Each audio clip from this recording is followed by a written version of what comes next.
Hai pecinta bola, kembali lagi di Football News HW Channel, update berita bola setiap hari. Kali ini saya akan mencoba mengupas analisa kemenangan Manchester United atas Southampton. Oke, langsung saja kita ke pembahasannya.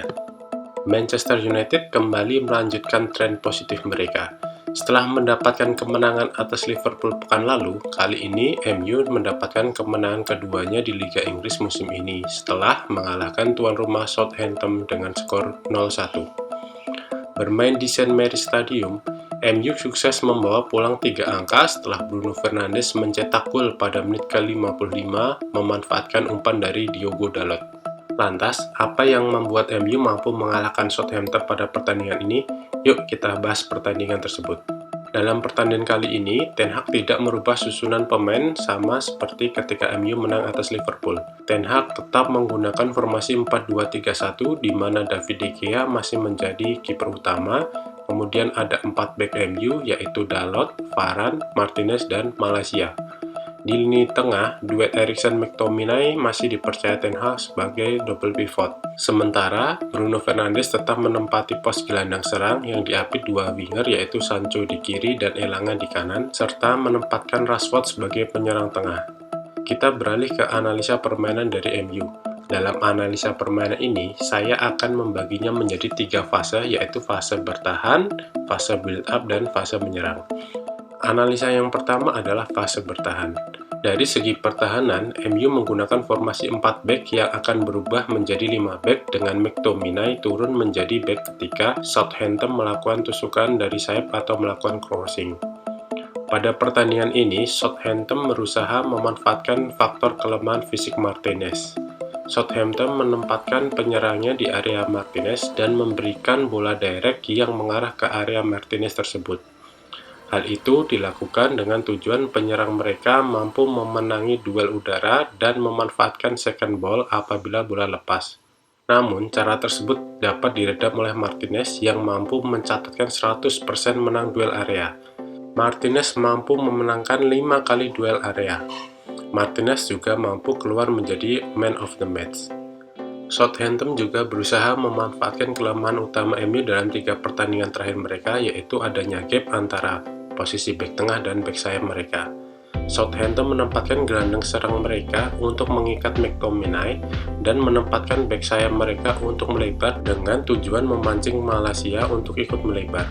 Kemudian penyerang Southampton akan berlari menyilang ke area kiri antara bek tengah dan bek sayap kiri MU. Situasi ini hampir saja berhasil, namun sayang eksekusi Che Adams masih lemah dan mampu diamankan oleh De Gea.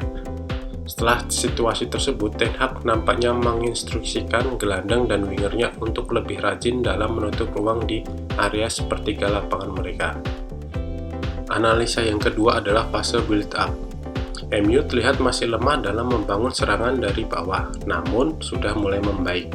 Ten Hag lebih memilih menghindari pertarungan lini tengah dan lebih mengutamakan membangun serangan dengan memanfaatkan lebar lapangan dengan kedua bek mereka, Varane dan Martinez, menjadi orang pertama yang membangun serangan. Elanga akan turun ke area bek kanan, sedangkan Dalot akan naik mengisi posisi Elanga. Hal ini bertujuan untuk menciptakan passing ke depan tanpa melewati gelandang MU yang telah dipres oleh pemain Southampton. Ketika membangun serangan, MU merubah shape dari 4-2-3-1 menjadi 2-4-4 dan Southampton merespon dengan menggunakan shape 4-2-4 dalam bertahan. Varane menjadi orang pertama yang membangun serangan, kemudian Malaysia akan masuk ke area gelandang tengah, dan Elanga turun melebar mengisi posisi Dalot yang mencari ruang ke area sepertiga lapangan Southampton. Serta Rashford akan bertukar posisi dengan Sancho, di mana Rashford yang kini ada di sisi kiri pertahanan Southampton akan berlari menyelang menuju ke area kanan pertahanan Southampton. Sementara Sancho yang ada di posisi penyerang tengah juga akan berlari menyilang ke area kiri pertahanan Southampton. Hal ini bertujuan agar press Southampton bergeser ke kiri. Kemudian diharapkan dengan pergerakan para pemain depan MU ke area kiri pertahanan Southampton ini akan terjadi gap antara pemain belakang Southampton dan MU unggul jumlah pemain untuk memanfaatkan situasi tersebut. Analisa yang ketiga adalah menyerang. Ten Hag menginstruksikan pemainnya untuk menyerang sisi kiri pertahanan Southampton. Ten Hag menilai sisi kiri pertahanan Southampton terdapat celah untuk dimanfaatkan dan MU berusaha memanfaatkan kelemahan tersebut.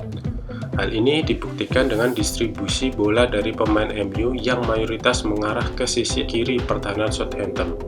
Ketika memasuki sepertiga lapangan Southampton, MU berubah dari 2-4-4 saat build up menjadi 2-5-3.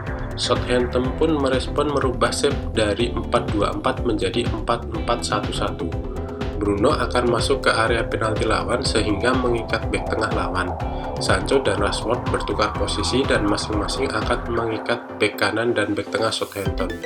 Sementara Elanga akan tetap menjaga kelebaran dengan pergerakan melebar dan Dalot akan sedikit turun membantunya. Situasi ini akan membuat terjadi gap di area kiri pertahanan Southampton. Dari gap tersebut, pemain MU dapat melakukan crossing.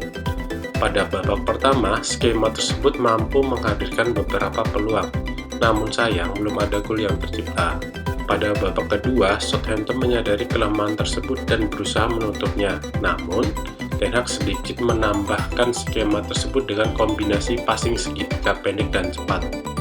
Elanga dan Dalot masih menjadi aktor utama dalam skema ini dengan dukungan 4 pemain lainnya, yaitu Rashford, Bruno, Sancho, dan McTominay. Hasilnya, dari skema tersebut, McTominay mampu melepaskan shot on target, sementara Elanga mendapatkan peluang yang sayangnya masih mampu diamankan oleh bek Southampton. Pada percobaan ketiga, di babak kedua barulah terjadi gol dari MU. Elanga, Sancho, dan Dalot menciptakan segitiga di area sisi kiri pertahanan Southampton.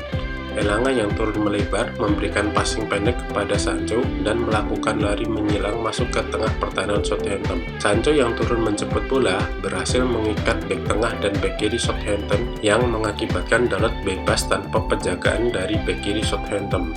Dengan sekali kontrol, Sancho memberikan passing kepada Dalot yang telah melakukan pergerakan melebar tanpa bola. Didukung pergerakan para pemain MU inilah membuat shape Southampton berantakan. Kemudian Dalot mengirimkan crossing dan Bruno tanpa kawalan mampu mencetak gol.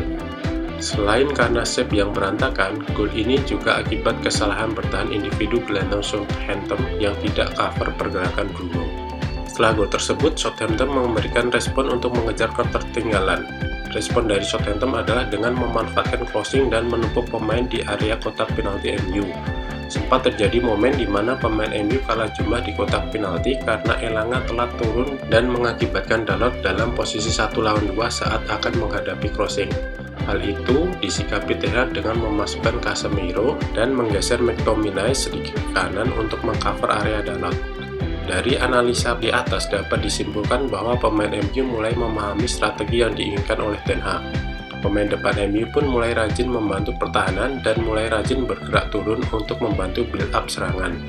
Namun, masalah utama MU dalam build up dari tengah belum sepenuhnya terpecahkan, hanya saja Ten Hag mulai punya cara dalam mensiasati kelemahan tersebut. Kemenangan atas Southampton kembali memberikan pertanda bahwa cara MU dalam menghibur penggemarnya adalah dengan kemenangan, tak lagi dengan sepak bola yang dibalut dengan komedi. Namun, bagi sebagian orang hal ini sangat membosankan dan menyedihkan. Oke, mungkin itu dulu untuk hari ini. Untuk berita menarik lainnya akan kita update di next video. Thank you for watching.